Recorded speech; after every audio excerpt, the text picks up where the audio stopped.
5 సార్లు ఒంగోలు ఎమ్మెల్యేగా పనిచేశావు. ఒంగోలుకు ఏం చేశావని నిన్ను మళ్లీ గెలిపించాలి అంటూ ఒంగోలు మాజీ శాసనసభ్యులు దామచల జనార్దన్ శ్రీనివాసరెడ్డిపై విరుచుకుపడ్డారు. జనం కోసం జనార్దన్ బాబు షూరిటీ భవిష్యత్తు గ్యారంటీ కార్యక్రమాన్ని నగరంలోని 2వ డివిజన్లో నిర్వహించారు. ఈ సందర్భంగా దామచల్ల మాట్లాడుతూ ఒంగోలుకు ఏదో చేశామని మాట్లాడుతున్న తండ్రి కొడుకులకు సరైన గుణపాఠం వచ్చే ఎన్నికల్లో ప్రజలు చూపించబోతున్నారని విమర్శించారు. ఈ కార్యక్రమంలో టీడీపీ నాయకులు కార్యకర్తలు పాల్గొన్నారు.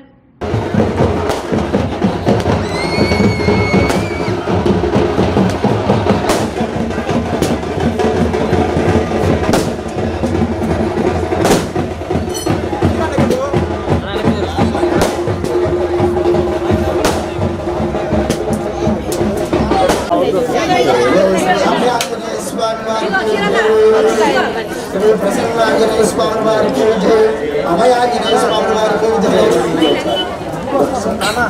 అభయాంజనేయ స్వామి వారికి జై, అభయాంజనేయ స్వామి వారికి జై, ప్రసన్న ఆంజనేయ స్వామి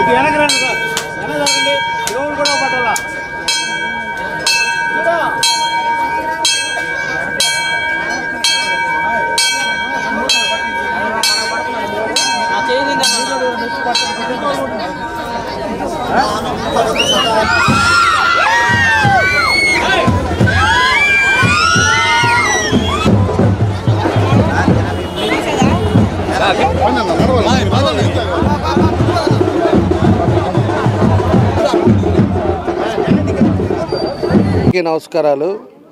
ఈరోజు కేశరాజుగుంటలో డోర్ టు డోర్ క్యాంపెయినింగ్లో ఈరోజు అన్ని కూడా ప్రాంతాలు కూడా తిరిగాం. ఇంకా 2 లైన్లు ఉన్నాయి, అవి కూడా కంప్లీట్ చేస్తాం. ఈరోజు దగ్గర మేము ఆ రోజుల్లో వేసిన రోడ్లు తప్పితే, ఆ రోజు మేము కట్టిన డ్రైన్లుగా తప్పితే ఒక్క పని కూడా చేయలే. మళ్ళా హౌసింగ్లో కూడా ఆ టైంలో మేమంతా కూడా హౌసింగ్ స్థలం, సొంత స్థలం ఉండి ఇల్లు కట్టుకోవడానికి వాళ్ళందరికీ కూడా ఇళ్ళ సైట్లు ఉండే వాళ్ళకంతా కూడా శాంక్షన్ చేసాం 2.5 లక్షల రూపాయలు అర్బన్ హౌసింగ్ ద్వారా. దానికి 5 తప్పితే ఇల్లు ఇతను వచ్చిన తర్వాత ఒక్క పని కూడా చేయలే. ఈరోజు ఏంటంటే పొద్దున్నుంచి 10 సార్లు తిరుగుతాడు కొడుకు బళ్ళు వేసుకొని. ఫ్లెక్సీలన్నీ ఫోటోలు తీసుకోవటం, ఎవరైతే ఫ్లెక్సీలు వేసారో వాళ్ళని మళ్ళా పిలిపించుకోవటం, మీకు అది చేస్తాము, షాపులు ఇస్తాము, కార్పొరేషన్లో ఉద్యోగం ఇస్తాము, లేకపోతే నీకు ఇదిగో 10,000 పెట్టుకో, లేకపోతే 50,000 పెట్టుకో అని చెప్పేసి వాళ్ళంతా కూడా మభ్యెడతా ఉన్నారు. అంటే వీళ్ళు ఇష్టం వచ్చినట్టు 5 సంవత్సరాలు 4 టర్ములు వాళ్ళ నాయన్ని గెలిపిస్తే, అప్పుడు మళ్ళా ఈ 5 సంవత్సరాలు కూడా పోయినసారి మనం చేసిందన్నా గుర్తుపెట్టుకోకుండా, అది కూడా పని చేయకుండా ఈరోజు మళ్ళా కూడా లాస్ట్కి వచ్చే లోపలికి ఇంకా ప్రజల దగ్గరికి వచ్చేసి ఈరోజు ఈ మాయ చేస్తున్నారు. ఎన్ని పెట్టుకున్నా కూడా ఈరోజు ప్రజల్లో ఒక విశ్వాసంతో ఉన్నారు. ఈరోజు ఇంతమంది యువత, డేవిడ్, అదేవిధంగా యోహత్తు, వీళ్ళందరూ కూడా ఎంతోమంది కూడా ఈరోజు ఈ కాలనీలో మొత్తం కూడా పార్టీలో చేరారు. వీళ్ళంతా కూడా పోయినసారి వైఎస్ఆర్లో ఉన్నారు. ఈసారి అందరూ కూడా ఆయన వీళ్ళకి కూడా ఫోన్లు చేసి, వీళ్ళల్లో ఉండే 40 మందినో 30 మందినో వాళ్ళకు కూడా ఫోన్లు చేసి కావాలని చెప్పేసి ఆపారంట. వాళ్ళు రేపొద్దున జాయిన్ అవుతారు. మంచితనంతో వాళ్ళకి ఏదో విధంగా ఉపకారం చేసి, వాళ్ళంతా కూడా చదువుకున్న వాళ్ళు, వాళ్ళకి ఏదైనా ఉద్యోగాలు ఇవ్వటం, వాళ్ళకి ఏదో విధంగా అవకాశం గవర్నమెంట్ ఉండేటప్పుడు వాళ్ళకి ఏదో ఒకటి సహాయం చేయటం, అవన్నీ చేయాలి. ఇవన్నీ చేయకుండా ఇప్పుడు వచ్చేసి ఇంకా బెదిరిస్తారు. ఇంకా రేపు నోటిఫికేషన్ రానియండి, ఆ తర్వాత ఎంతమంది బయటకు వస్తారో, ఎంతమంది ఈరోజు వీళ్ళు చేసిన ఎదవ పనుల గురించి బయట చెప్తారో ఆ రోజులు కూడా ఇంకా 10 రోజులే ఉంది. కాబట్టి ఇవన్నీ ప్రజలు కూడా ఆలోచించుకోవాలని చెప్పి కూడా నేను తెలియజేస్తా ఉన్నా. రెండోది వచ్చేసి ఇప్పుడు మన మహిళ, ఆమె పేరేంటి, మన విజయలక్ష్మి గారు, వాళ్ళు అడుగుతూ ఉన్నారు. నేను కూడా ఇక్కడ ఉండే కాలనీ వాళ్ళకు కూడా నేను చెప్తా ఉన్నా, ఇక్కడ ఆ రోజు ఏదైతే మేము రోడ్లు కానీ ఏదైతే మేము కంప్లీట్ చేసామో దాని మిగతా లైన్లు కూడా ఇంకా ఏదైతే కంప్లీట్ అవ్వలేదో అవి ఖచ్చితంగా రేపు తెలుగుదేశం పార్టీ వచ్చిన తర్వాత కంప్లీట్ చేస్తాం. డ్రైనేజీలు కడతాం, సిమెంట్ రోడ్లన్నీ కూడా కంప్లీట్ చేస్తాం. రెండోది వచ్చేసి ఎవరైతే ఇంకా బాడుగిళ్ళల్లో ఉన్నారో ఇప్పుడు వీళ్ళు ఇచ్చే సెంటు భూమి అనేది అది కరెక్ట్ కూడా కాదు, ఫేక్ పట్టాలు. మళ్ళా ఎలక్షన్ కోసం ఒక ట్రెంట్ పెట్టి 25,000కి ఇస్తున్నాను, ఆ సైకో జగన్ రెడ్డి ముఖ్యమంత్రి వచ్చిన తర్వాత ఆయన చేతుల మీద ఇచ్చాను, అందుకే ఆ ముఖ్యమంత్రి ఇక్కడ ఉండే శాసనసభ్యుడి పేరు కూడా చెప్పాల, ఆయనకు ఓటేయమని కూడా చెప్పాల. అంటే దాన్ని అర్థం చేసుకోండి. వాళ్ళ ముఖ్యమంత్రి ఇతని గురించి కనీసం మాకు రేపు పోటీ చేస్తున్నాడు ఓటేయండి అని చెప్పేసి కూడా అంతమంది జనాలకు చెప్పాల. ఈ నుంచి బస్సులు పెట్టి తోలుకొని పోయారు తప్పితే జనాలను ఇబ్బంది పడుతూ ఉన్నారు. ఇప్పుడు ఏమకి 1 సెంటు భూమి శాంక్షన్ చేసామని చెప్పారు, దాన్ని ఆన్లైన్ పెట్టారు తప్పితే ఇంతవరకు రిజిస్ట్రేషన్ కాల. ఆ సెంటు భూమిలో ఏమో 15 కిలోమీటర్లు పోయి ఆడ ఇల్లు కట్టుకొని ఆ నుంచి మళ్ళీ ఒంగోలు వచ్చి ఏం చేస్తారు? కాబట్టి ఆమె కూడా నేను చెప్తున్నా, టిట్కో హౌసెస్లో ఆమె పెట్టుకోలేదంట. ఒక నిమిషం, టిట్కో హౌసెస్లో ఆమె పెట్టుకోలేదంట. మేము తెలుగుదేశం పార్టీ వచ్చిన తర్వాత 6,000 ఎవరైతే లబ్ధిదారులు ఉన్నారో, 25,000 కట్టిన వాళ్ళు, 12,000 కట్టిన వాళ్ళు, 500 కట్టారో వాళ్ళందరికీ కూడా ఫస్ట్ ఫేజ్లో ఇమ్మీడియట్గా వాళ్ళకి కంప్లీట్ చేసి వాళ్ళ సొంత ఇంట్లోకి పోయేటట్టుగా మేము కంప్లీట్ చేస్తాం. రెండవది వచ్చేసి ఇంకా ఎవరైతే లబ్ధిదారులు ఈ 1 సెంట్ ఇచ్చేసి వాళ్ళని మాయ చేస్తున్నాడో, మేము ఇక్కడ ఉండే ఎవరైతే పేదవాళ్ళు ఎలిజిబిలిటీ ఉందో వాళ్ళకి 2 సెంట్లు భూమి ఇచ్చేసి మళ్ళీ అర్బన్ హౌసింగ్లో 2.5 లక్షల రూపాయలు వాళ్ళకి ఇల్లు ఇచ్చి కట్టిస్తామని చెప్పి కూడా మేము ఈ సందర్భంగా మేము తెలియజేస్తూ ఉన్నాం. అది ఖచ్చితంగా ఏది చేసినా కూడా అభివృద్ధి కార్యక్రమాలు ఏది చేసినా తెలుగుదేశం పార్టీ చేస్తుంది. అది ఒకటి గుర్తుపెట్టుకోవాలి. ఈ కాలనీ ఇచ్చింది కూడా అప్పుడు పొనుగోడు కోటేశ్వరరావు గారు ఇచ్చారు, తెలుగుదేశం టైంలో ఇచ్చారు ఈ కాలనీ. ఆ కాలనీ ఇచ్చిన తర్వాత మళ్ళా మన పార్టీ వచ్చిన తర్వాత మనం రోడ్లు వేసాం, ఇల్లు కట్టించాం, కొంచెం అంగులు తీసుకొచ్చి మంచినీళ్ళు ఇచ్చాం. మేము ఉండే టైంలో మంచినీళ్ళు కూడా 9 లోపల వచ్చేటట్టుగా దానికి చర్యలు తీసుకున్నాం. అదేవిధంగా దోమలకు ఇబ్బంది లేకుండా ఫాగింగ్ మిషన్ పెట్టి 2 రోజులు మార్చి మొత్తం కూడా ఫాగింగ్ మిషన్లు కొట్టి దోమలు లేకుండా ఒంగోలు టౌన్లో చేసాం. పూడికీలు తీసాం. ఎక్కడైనా వర్షాలు పడితే ఇబ్బంది పడుతుంది, ఇళ్లలోకి నీళ్ళు పోతాయి అని చెప్పేసి. ఇవన్నీ కూడా తెలుగుదేశం పార్టీ ఒక చిత్తశుద్ధితోటి ప్రజలకు ఏం చేస్తే బాగుంటుంది, ప్రజలకు ఏ విధంగా చేయాలో మేము చేసాం. పెన్షన్లు అడిగిన వాళ్ళకి అడిగినట్టు ఇచ్చాం. ఇక్కడలాగా కరెంటు 300 మీటర్లు దాటితే పెన్షన్ లేదు కట్ చేయటం, మోటార్ సైకిల్ ఉంటే కట్ చేయటం, లేకపోతే వాళ్ళకి ఏదైనా ఇంట్లో గవర్నమెంట్ ఉద్యోగం ఉందంటే కట్ చేయటం, ఇలాంటి పిచ్చి పనులు చేయలే. పేదవాడు అనేవాళ్ళు వాళ్ళ మందులు కొనుక్కోవడానికి వాళ్ళకి మినిమం వసతుల కోసం అని చెప్పి ఏదైతే పెన్షన్ ఇచ్చామో అవి అందరికీ ఇచ్చాం. ఇంకా కూడా 3,000 అప్పుడు నేను తీసుకొచ్చి 3,000 కూడా ఎలిజిబిలిటీలో ఉండే అందరికీ చేసాం. ఎవరు కూడా మాకు పెన్షన్ కావాలని అడగల. రేషన్ కార్డులు అట్లే చేసాం. ఈరోజు ఈ జగన్ రెడ్డి వచ్చిన తర్వాత 12 లక్షల కోట్లు అప్పులు తీసుకొచ్చి ఆ డబ్బు ఏం చేసాడో తెలియదు. ఈరోజు ఆ డబ్బులు ఏం చేసాడో తెలియదు. ఉండే వాళ్ళ పెన్షన్లు తీసాడు. కనీసం రోడ్లు కానీ, ఇరిగేషన్ ప్రాజెక్టులు కానీ, మంచినీళ్ళ స్కీములు కానీ ఏదీ చేయలే. మేము ఏదైతే 165 కోట్ల అమృత స్కీమ్ ఉందో అది కూడా పూర్తి చేస్తాం. ఖచ్చితంగా ప్రతిరోజు మంచినీళ్ళు అనేది మేము మన తెలుగుదేశం టైంలో రేపు జరుగుపోద్ది. అది కూడా ఆల్రెడీ పని దాదాపు 80% కంప్లీట్ చేసాం.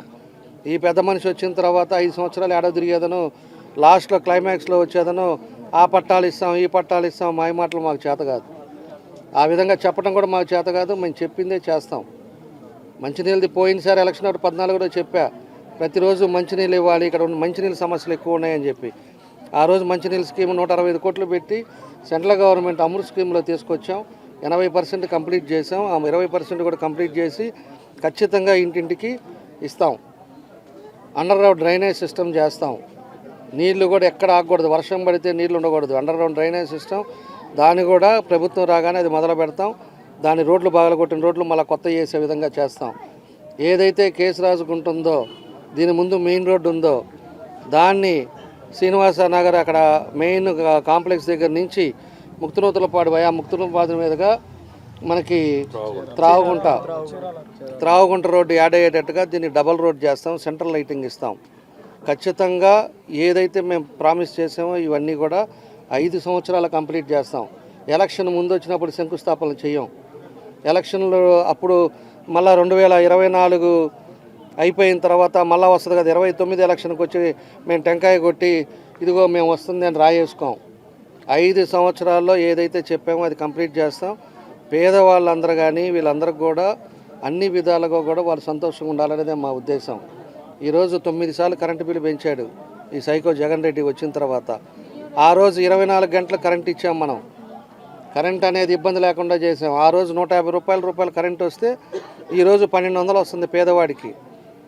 వాళ్ళు షాపుకి పోయి ఏదైనా నిత్యావసరాలు కొనుక్కోవాలంటే ఇదివరకు ఇప్పటికీ ఎంత తేడా ఉందో 4 రెట్లు పెరిగిపోయి, వాళ్ళు ఏదైనా పండగ చేసుకోవాలన్నా, ఎవరైనా బంధువులు వస్తే ఏదైనా వండుకోవాలన్న ఇబ్బందులు వచ్చే పరిస్థితులు ఈరోజు అందరూ కూడా చూశారు. పేదవాళ్ళ కడుపు కాల్చారు. పేదవాళ్ళు కూడా ఈరోజు అందరూ కూడా రోడ్డు మీద ఉన్నారు. రేపు మీకు ఏది ఉన్నా కూడా మీరు ఇప్పుడు పీకేసినా ఈ 4 రోజుల్లో తర్వాత తెలుగుదేశం వచ్చిన తర్వాత మేము ఇస్తాం. ఎవరికైతే పెన్షన్లు కానీ ఇవన్నీ పీకేశారో మేము ఇస్తామని చెప్పి కూడా మేము చేస్తున్నాం. ఏదైతే మా వాళ్ళు ఉన్నారో ఇక్కడ వాళ్ళందరినీ కూడా ఎవరెవరైతే కష్టపడ్డారో, ఎవరైతే పేద ప్రజలు ఇబ్బంది పడుతున్నారో వాళ్ళందరికీ కూడా 100% వాళ్ళకి ఇబ్బంది లేకుండా చేస్తామని చెప్పేసి కూడా ఈ సందర్భంగా మేము తెలియజేస్తున్నాం. ఇప్పుడు కూడా మాయ మాటలు, పోలీసు వాళ్ళని పెట్టి, వాలంటీర్లను పెట్టి, ఆర్పీలను పెట్టి ఇవన్నీ కూడా నువ్వు ఎన్ని చేసినా నువ్వైతే ఇక్కడ గెలవు. అది మాత్రం నేను ఖచ్చితంగా చెప్తున్నా. ఎందుకంటే డోర్ టు డోర్ తిరుగుతున్నా. ఇవాళ దగ్గర 14 డివిజన్లు కంప్లీట్ చేశా. డోర్ టు డోర్ తిరిగేటప్పుడు పేదవాళ్ళు కానీ వాళ్ళ మొహంలో ఆప్యాయత కానీ అప్పటి నుంచి చూడవయ్యా సగం రోడ్డు వేసారయ్యా, తర్వాత ఇంతవరకు పట్టించుకోలేదనేది వాళ్ళు చెప్పే విధానంలో కానీ అవన్నీ వాళ్ళ ఆప్యాయత చూసా. నువ్వు 5,000 ఇచ్చినా, 10,000 ఇచ్చినా, 20,000 ఇచ్చినా, లేకపోతే బెదిరించి వాళ్ళ పెన్షన్ తీసేసినా ఇంకా నువ్వు చేస్తే కూడా ఈ 15 రోజులు చేస్తావు అంతవరకే. ఆ తర్వాత మీ అబ్బ చెప్పినా, కొడుకు తిరిగినా ఎవరు అయ్యేది కాదు, జరిగేది కాదు. ఇది గుర్తుపెట్టుకోవాలని చెప్పేసి కూడా మేము తెలియజేస్తున్నాం. ఏదైతే మా కుర్రవాళ్ళంతా కూడా ఈరోజు డేవిడ్, కొంతమంది మన వాళ్ళంతా యూత్ కూడా చాలామంది ఈరోజు పార్టీలో చేరారు. ఆ యూత్ని జాగ్రత్తగా మనం కూడా చూసుకోవాలని చెప్పేసి మన వాళ్ళు చెప్పారు. అందులో ఈ ముఖ్యమంత్రి వచ్చిన తర్వాతే జాబ్ క్యాలెండర్ అన్నాడు. ఎంతోమంది కూడా ఉద్యోగాలు లేకుండా ఈరోజు నిరుద్యోగులుగా ఉన్నారు. రేపు వచ్చిన తర్వాత జాబులు కూడా నేను మొన్న కూడా పెట్టించాం. 6 నెలల ముందు జాబు మేళా పెట్టించాం. 600 మందికి ఉద్యోగాలు ఇప్పించాం. అట్లానే ఎవరైతే మన వాళ్ళు యూత్ ఉన్నారో వాళ్ళందరికీ కూడా ఉపాధి ఇవ్వాలి. ఊరకనే వాళ్ళకి గంజాయి అలవాటు చేసేది కాదు. వాళ్ళ తల్లిదండ్రులు వాళ్ళని చదివిస్తుంది, కష్టపడి చదివిస్తుంది. రేపు వాళ్ళ భవిష్యత్తులో వాళ్ళ మీద ఆధారపడకుండా వీళ్ళు ఉద్యోగం చేసి 10 రూపాయలు సంపాదించి తల్లిదండ్రులను కాపాడతారు, అన్నీ చూస్తారనే ఉద్దేశంతో తల్లిదండ్రులు చదివిస్తున్నారు. ఈరోజు ఈ జగన్ రెడ్డి వచ్చిన తర్వాత అంత గంజాయి రాష్ట్రం అయిపోయింది. గంజాయికి పిల్లలంతా చెడిపోయే పరిస్థితులు వచ్చింది. కాబట్టి ఆ వ్యవస్థ కాకుండా వాళ్ళందరూ కూడా ఉద్యోగాలు వచ్చి ఏ విధంగా చేస్తే వాళ్ళకు ఉపయోగం ఉంటుందో ఆ విధంగా తెలుగుదేశం పార్టీ రేపు చర్యలు తీసుకుంటుందని చెప్పి కూడా నేను తెలియజేస్తా ఉన్నా. కాబట్టి ఈరోజు ఎంతో చక్కగా ఇంత లేట్ అవుతున్నా కూడా నాతో పాటు సహకరించి నాతో పాటు తిరిగిన మన బాబురావు గారు కానీ కొంతమంది చాలామంది ఈ డివిజన్ వాళ్ళందరూ కూడా పేరు నా అభినందనలు తెలియజేస్తా ఉన్నా. ఏదైతే చెప్పానో ఇదంతా కూడా మీడియా కూడా రికార్డు ఉంటుంది. రేపు నన్ను క్వశ్చన్ చేసేదానికి కూడా మీకు అవకాశం ఉంటుంది. నేను చెప్పింది చేస్తాం, చేయలేనిది మనం చెప్పం. ఇది మన సిద్ధాంతం. ఆ విధంగా నేను పనిచేశాను కాబట్టి 2,600 కోట్లు పనిచేశాను 5 సంవత్సరాల్లో. ఇతను 4 సార్లు ఎమ్మెల్యే గెలిపిస్తే ఏం చేశాడు? నేను కొత్తపట్నం బ్రిడ్జి తారేయ్యా అంటే 5 సంవత్సరాలు తారేయకుండా ఇవాళ పోయేసి నా సొంత డబ్బులు పెట్టి వేపిస్తాను, అది సెంట్రల్ గవర్నమెంట్ స్కీమ్ అని మాట్లాడతాడు పెద్ద మనిషి. అమృత్ స్కీమ్ కూడా మేము తీసుకొచ్చింది అది సెంట్రల్ గవర్నమెంట్ స్కీమే. కానీ దానికి ఒక ప్రయత్నం చేసాం. పోయి అప్పుడు వెంకయ్య నాయుడు గారిని అడగటం, గవర్నమెంట్ని అడగటం, ఢిల్లీ పోయి కూర్చొని ఢిల్లీలో తీసుకొచ్చాం ఫండ్స్. ఇవాళ మీ వాళ్ళు ఎంతమంది ఎంపీలు ఉన్నారు? సెంట్రల్ గవర్నమెంట్ ఫండ్స్ అయితే నువ్వు పోయి ఎంపీలను తీసుకొని పోయి ఎందుకు ఆగింది ఫైల్ ఏదైనా చూడకుండా ఆ కాంట్రాక్టర్ నాకు తెలుసు అని చెప్పి మాట్లాడతాడు. పొద్దుగూకులు అబద్ధాలు మాట్లాడతాడు. అసలు వయసు పెరిగింది కానీ అంత అబద్ధాలు ఆడొచ్చు? అసలు కాంట్రాక్టర్ ఒకవేళ పడితే మా వాడు అని చెప్పేసి మాట్లాడుతున్నావు. పీకి పారేసి ఇంకోటికి ఇవ్వచ్చు కదా. మేము ఇచ్చిన టెండర్లు ఆ రోజు ఎన్నో ఇచ్చాము. ఈరోజు కొప్పోల నుంచి కరవారికి ఇచ్చాము రోడ్డు. ఆ రోజు టెండర్ కూడా అయిపోయిందని పీకేసి ఇంకోటికి ఇచ్చావు కదా. నువ్వు రివర్స్ టెండర్ కింద ఇంకోటి మార్చుకొని ఇష్టం వచ్చినట్టు చేపించచ్చు కదా. నువ్వు చేపించకుండా పెట్టకుండా అతను నా కాంట్రాక్టర్ వల్ల పని చేయలేదు, నీకు కావాల్సింది పని కావాలన్నప్పుడు పని ఎట్లా చేయాలనేది మనం చూసుకోవాల్సిన అవసరాలు ఉన్నాయి. ప్రజలకు ఎన్నిసార్లు మాయబాబద్దాలు చెప్పినా వినే పరిస్థితులు లేరు. అది ప్రజలు రేపు ఏం చేయాలో రేపు చెప్తారని చెప్పి కూడా ఈ సందర్భంగా అదేమంటే లాస్ట్ అవకాశం, నా వయసు అయిపోయింది, రేపు మా కొడుకు వస్తాడు, ఆ కొడుకు హీరోలాగా కొడుకు వస్తాడని చెప్పేసి ఆయన చెప్తున్నాడు. లాస్ట్ అవకాశం ఒక్కసారి గెలిపియండి అని. నువ్వు 5 సార్లు 4 సార్లు వేసి గెలిపించిన దానికి ఏం పీకేవో కూడా ఇవాళ ప్రజలకు సమాధానం చెప్పాలి. అన్న మాకు పోయినసారి డబ్బులు ఇచ్చిన వాళ్ళు లేరన్నా. డబ్బులు కాదమ్మా.